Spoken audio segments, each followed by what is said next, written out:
You know, teaching fellows were right. You had to be qualified at a certain level to go. And when did she decide? Oh, this is enough because they had a choice. But so many of our students don't have a choice. You know, they are average students, and they are average and mediocre because nobody really tried to bring out the best in them. Um, right now, our students in school, they're struggling. They're struggling because, number one, some people still use the purple, like you were saying. They can't get up to snuff. And unfortunately, the ones who are still working, I worked 39 years, but I wasn't in a classroom that long. I was only in the classroom about 15 years. And then from that point on, I was out, but I was still in a teaching area. But we have a lot of minority teachers who are still teaching, and that's all they did. The people who were born in the 50s, um, some of them are still teaching. And you get the ones in the 50s up now, I guess we're getting now to the 60s. If you were born at the beginning of the 60 era. But these people that are teaching now, they're mostly women because men cannot feed their families by teaching because of the amount of money they get. And the older teachers who are in the classroom now are feeling insecure because the culture that they've learned how to deal with students are totally it's in the wrong direction because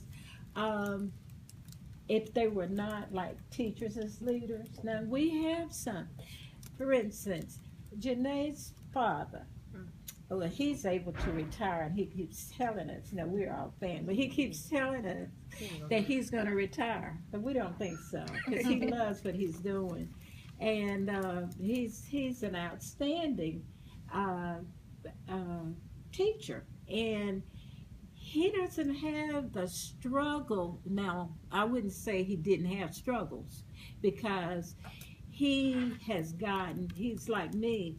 We got to the top of the scale and the top of the profession late. We should have been where we were, you know, before. But we were leaders and we could get out and do the things. But the ones that are left now are really afraid. And the young people that are coming out mostly are Caucasian, white people. And I dare to say they cannot understand. It's a cultural gap. And that's what you're finding in rural schools in North Carolina, a cultural gap. And the parents don't know. They come to school with bedroom shoes and pajamas. That's the new trend now, to sign the children in after the bell has rung. 5, 10, 15, 20 minutes after. And then they want to get upset at people, at the administration, because they're calling them on the carpet. So I don't want to do all the talking, but that's an area that, the area for me. Real quick, my dad, by the way, he is now on the teaching and administrative level, but up until this year, he hired this man, but up until this year, he's been the only African American man at his school, and I think he's been back at the school for maybe 7, 8 years, but up until this year when he hired another coach and teacher, he was the only one, and it was mind-boggling, but that's where we are, especially when it comes to African American men. So I just want to throw that in for my daddy. Hey, Dad. But African American men in teaching will move up quickly. When we produce students into the field now to be principals, my 2 African American males got, and I would have said they was my strongest students in all of the cohort that came out. I think we had 22 to graduate in May, but they just to, I guess, physically have their presence there, and especially if they have an academic background. So one of them was an AIG teacher and a math teacher. So definitely, he's not. So a long time ago, to be a principal, assistant principals was your good old coaches. They had good people skills. They knew data about instruction, but they had good relationships and relationship skills. And so, but now people want instructional leaders. And as far as teaching fellows goes, you know, I hate to see it go, but just in the last few years, and I'm sure that was not the reason why they let it go, but in the last few years, they usually call back previous teaching fellows, very much like I'm dealing right now with principal fellows, and they hire people that look like them. So very few African American children, even though they had good scale, for some reason, they did all right on those checklists until when they get back to the interview. And I had brought this up because as the coordinator of the principal fellows for NCCU over in the School of Ed, I go to those meetings, and I was very vocal about that in the fall, that my teachers, I only have one principal fellow now, just one. But then you have UNC Wilmington that may has 12. Yeah. And then A&T was in the house, and she did like I did. We even found students, drilled them, checked them, made sure they had a 3.5. We just knew these folks was going to get in. We worked with them. We gave them mock interviews. None of those, I think A&T sent for 5 applicants for principal. None of them got it. I coached 3. One got it, and she was really the weakest one. One had an interesting hairdo. You know, she had it shaved on one side, long on one side, and I think that did. Yeah. But you know what? People with tongue rings and stuff can still do jobs. We got to get past. That's I had right. a student ask me that I hired as a principal for my PE had blocks, and so I said, "Well, do you have?" He was very impressive. And matter of fact, we did hire him, but at the end of the interview, he asked me, I said, was there anything you would like to ask us that you weren't able to share through the interview? And he says, I wear my hair like this to show my heritage and my ethnicity. He said, but if I have to cut my hair for this job, I'd be willing to do that. Now, legally, I cannot ask him to do that. That's freedom of expression. I would not ask him, but that's where he knew that could be an issue with the wrong interview person. Having an afro and folks still thinking you Angela Davis or you looking too militant. So for me, as far as teaching fellows, I hate to see it go because they did provide income or tuition for some students, but there were too many of our students who were not getting into that program. And the same thing is now happening with principal fellows. It's mostly predominantly white, and what's happening now that had not happened before, when principal fellows went out, they got first dibs at jobs that they were just asking principals to give them preference for assistant principalships. They're not getting hired, and then they're not counting now. Came forward, do we count instructional leaders? But maybe they became dean of students, or maybe they were instructional facilitator. Can that count for them not to pay the money back? They said no. This is the principal program. This is principal fellow. So if you're not going to be a permanent principal and you got 2 years to get a job, you start paying that money back. But what I said to them is, my principals are getting jobs, but they didn't make your principal fellows. They are getting hired. And so we need to be looking at some of the interview process and what are you doing to get that. Half of the folks I've taught is running Durham Public Schools, and whenever they're sought after to come in and change schools. When they go there, you don't hear about those schools in the newspaper anymore. And so that speaks to our program, well, what we're doing. Another issue that I'm concerned, you didn't bring that up, but I'm sure you alluded to when you started about the politics and policy, is that whole thing of getting rid of master pay.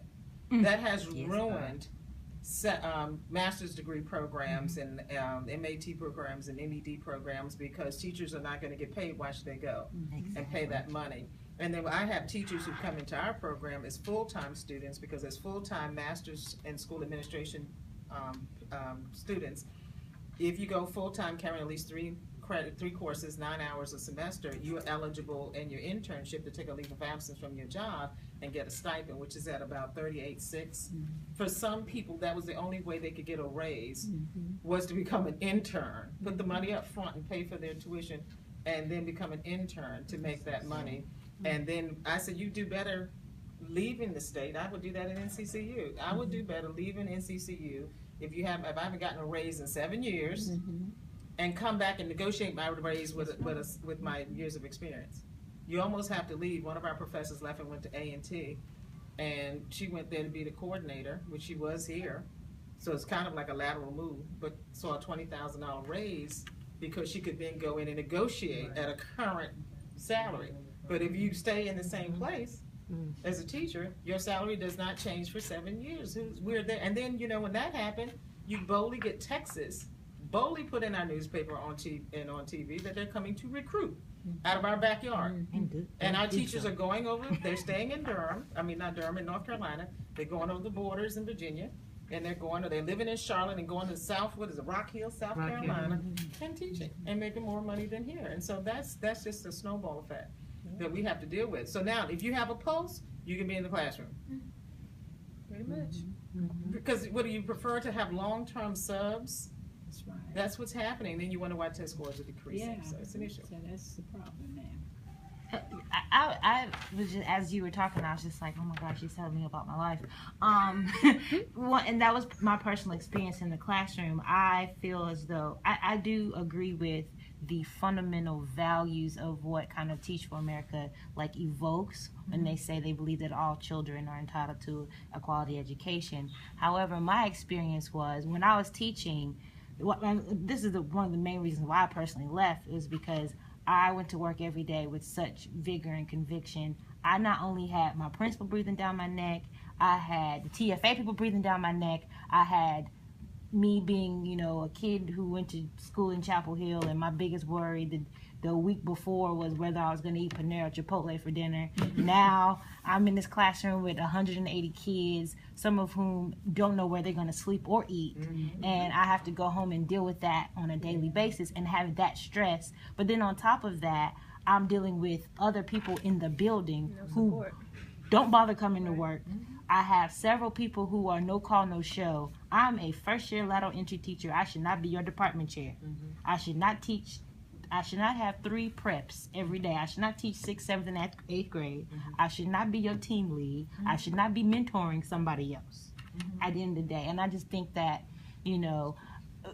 Teach for America is good in that I think one of the things that it has done is, and I don't know how they were able to, the smart people that work there were able to kind of say, okay, this is a profession where a lot of people, I think now it's kind of a profession of last resort. Somehow they were able to make it elitist somehow and say, okay, this is cool. We really, we're only going to take you if you are X, Y, and Z. And so in doing so, a lot of people became very enamored with the program, and you had all these people with all these accolades. And I would say in Charlotte-Mecklenburg schools anyway, it was sort of a gift or a curse. Either the people really hated you or you could do no wrong.